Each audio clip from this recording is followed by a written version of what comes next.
Hey guys, I'm Cherish. I'm 18 years old and I'm currently campaigning for a Racial Studies GCSE to be included in the UK curriculum.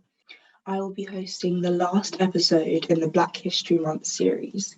In today's episode, we'll be discussing what it means to be Black. To the human eye, being Black means to have a significant amount of melanin in your skin. Melanin is a protective pigment which can prevent UV radiation from damaging our DNA, which is a contributing factor to the development of skin cancer. However, being Black socially can mean a number of things.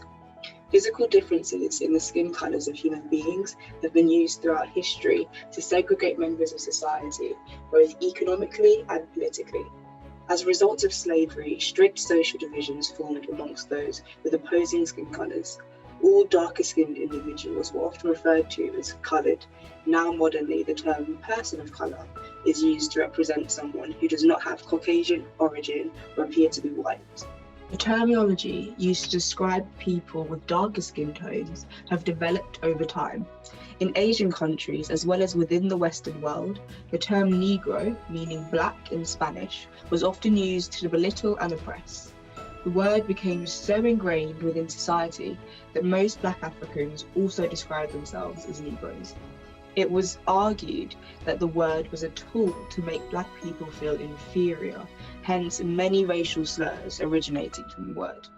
Culturally speaking, the oppression created a sense of community amongst Black people. This is because the pain was never experienced alone. The word Negro became less popular when the phrase Black Power was coined at a 1966 rally in Mississippi. Significant Black publications like Ebony also made the switch from Negro to Black, and the masses of mainstream media soon followed. This began a domino effect across both social and professional spaces.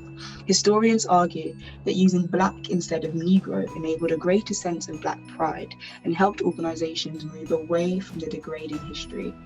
However, the long-lasting effect of such an oppressive history still influences the Black experience today.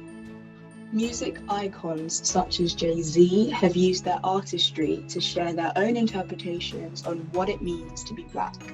In Jay-Z's music video, The Story of OJ, he comments on the reality of being Black in a white-favouring world, shedding light on white assimilation and how, in spite of mainstream success, Black people were qualified by the colour of their skin. Every achievement could not surpass the label of being Black. The concept of Blackness influences all aspects of society, from the music industry to the political world.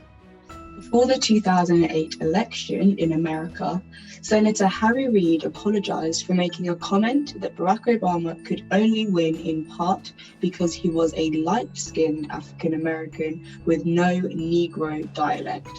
The uproar left Reid fighting against calls for his resignation. In spite of all other human characteristics, the darker-skinned people, the colour of their skin appears to be the most important feature. As a result of society's judgment, Black people are often held to a higher standard of responsibility. The notion that one Black person represents the entirety of his or her race adds an undue weight on the shoulders of Black people to set an example for Blackness. But there is no time like the present to redefine what it means to be Black. I hope you've all enjoyed learning more about Black culture and history. But the learning shouldn't end here. Organisations like Reroot.ED exist due to the lack of racial education currently in schools. You can help by sharing and supporting campaigns like mine for a Racial Studies GCSE, the Black Curriculum, the Runnymede organisation, and so many more fighting for racial education, because we believe no one should be uneducated about race.